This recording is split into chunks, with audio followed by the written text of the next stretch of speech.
Right, so let's talk about these slash chords. And let's take the example that I was just using before. I was using the example of going from C to A7 to D minor, right?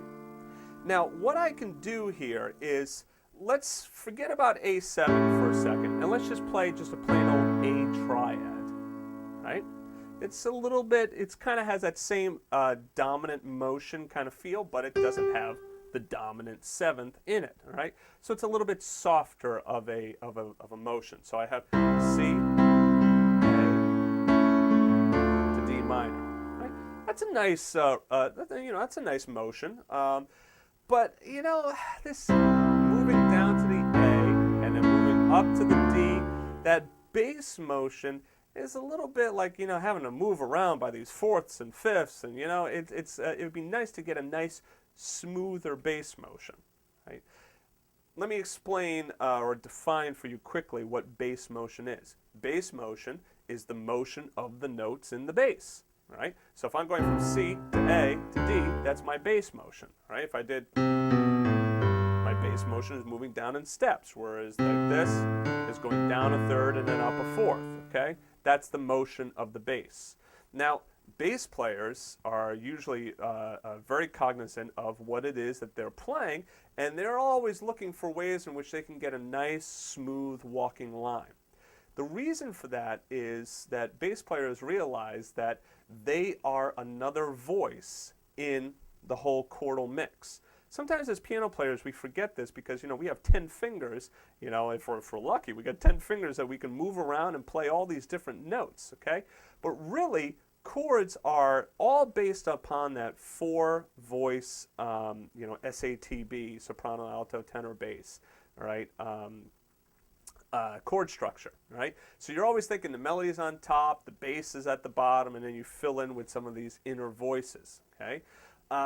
Bass players bring up the bottom, and they have a very important job because they define the chord, right? If a bass player changes the notes, if you're playing a C up here, but the bass player is playing an A down there, guess what? It ain't going to sound like a C major. It's going to sound like an A minor. Just like if they play an F, it's going to sound like an F major 7, all right, with a ninth, all right? So the bass motion is very, very key. Now, if you're playing solo piano, right, or the piano is the main instrument and the bass player is going to follow you, then you have a lot of control, and that's, I love those situations because now I can control the bass motion. So rather than having to, go from C down to A up to D like that, I can change the bass motion.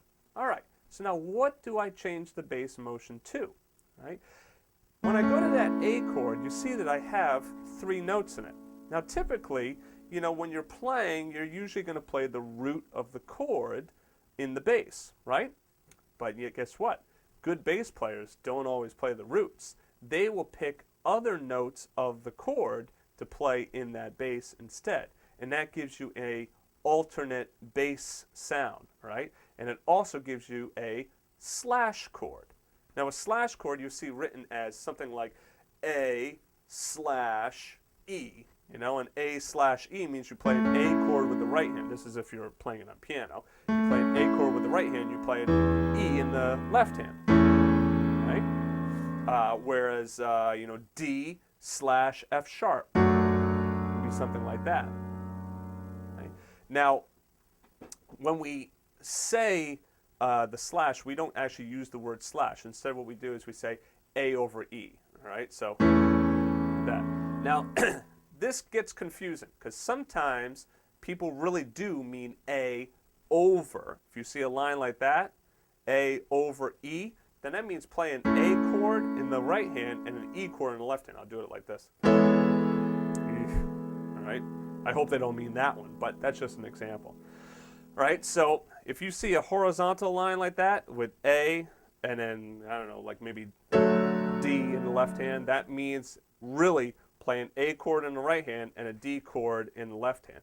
If you see, though, something like, I guess it would be like this, right? If you see A and then you see E over here, that means play the E in the bass, so it would be like this. And it could be any A chord, any A inverted. right, so now we have A, C sharp, and E for our notes that we can choose for our bass. And then where I was going with all of this is that diminished approach. You know, remember I had that C6 to C sharp diminished to D minor, and I said that we can kind of like, you know, change that and give it kind of like a faux diminished approach. We can do that with this alternate bass sound. So we have C, and we can play an A over C sharp to D minor. Right? Now this is something that you'll notice a lot, used a lot in music ministry songs, a lot of like the Dan Shoot songs, and you know, the more contemporary Christian pieces, gospel pieces. All right.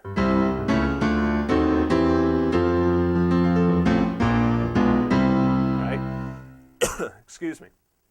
All right, those slash chords and those alternate bass chords come in handy, and they're used quite a bit. Here's an example, just going from C up to F. So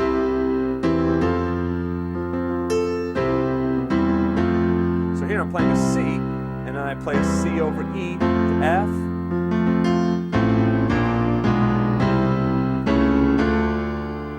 So let's say I'm playing a progression like,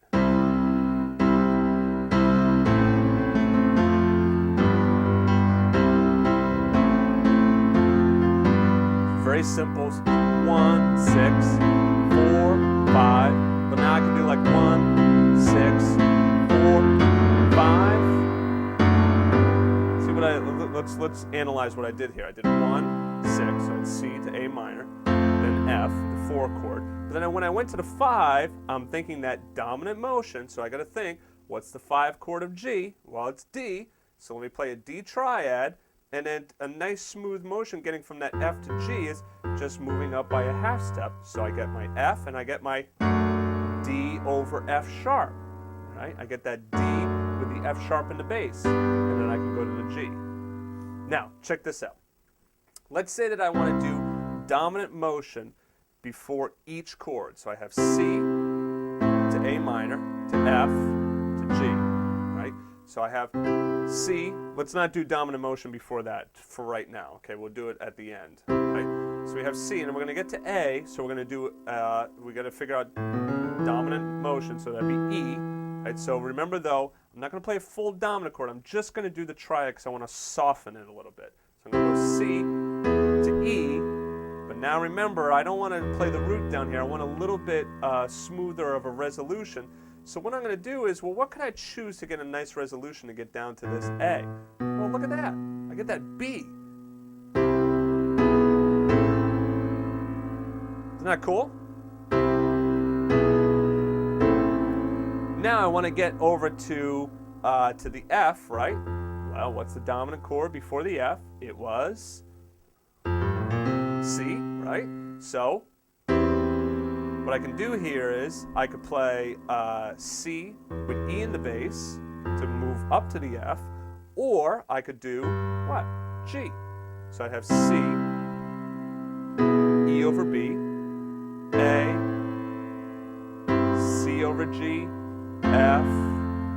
I mean, you can already see, you can already hear how this is starting to like progress into like, wow, I mean, we took this simple progression and now by just adding these triads with slash chords, it really starts to sound pretty cool, huh? Now, we want to get to the G, so let's precede that with its 5 chord, which is D. Okay, but since we're on F and we're going to go to D, I want to do that D over F sharp, and then I get to the G. And now I want to get back to C. Well, what's the 5 chord of C? Guess what? You're on it. It's G. So if I want to get a nice alternate bass note, I have any of these 3 choices. Why don't I do G over B? So now check this out.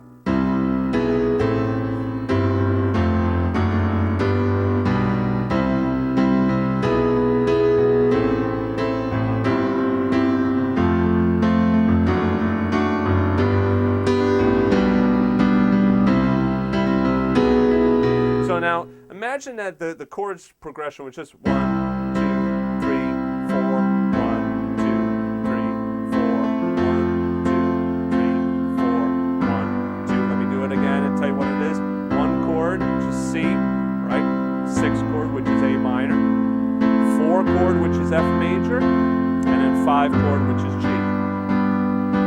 So I have one chord for each measure. But now if I play the original chords for 2 beats and add in my alternate chords, right, or my added chords here, those slash chords, for beats 3 and 4, this is what I get. 1, 2, 5 of 6, to the 6, 5 of 4, to the 4, 5 of the 5, to the 5, slash chord right up to the C. So this is E over B, A minor, C over G, F, D over F sharp, G, G over B, C, whoops.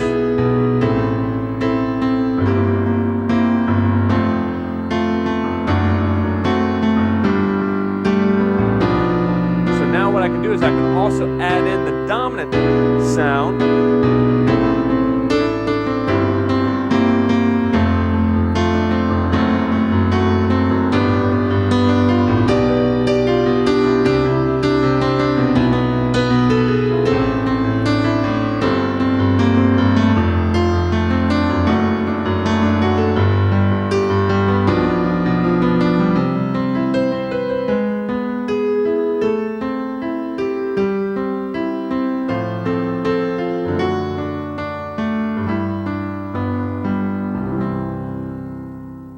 Now, what I did at the end there is I just, obviously softened it up, right? See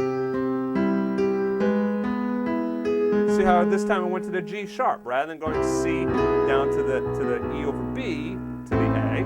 Now this time I just went up and I did E over G sharp to A minor.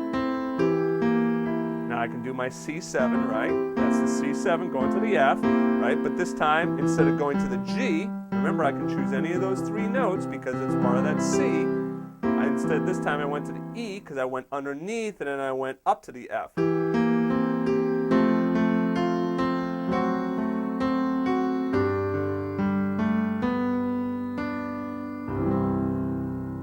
So you can hear that there's a lot of stuff in there that you can have some fun with. I'm probably gonna have to break that chapter up into 2 chapters. There was a lot of information there.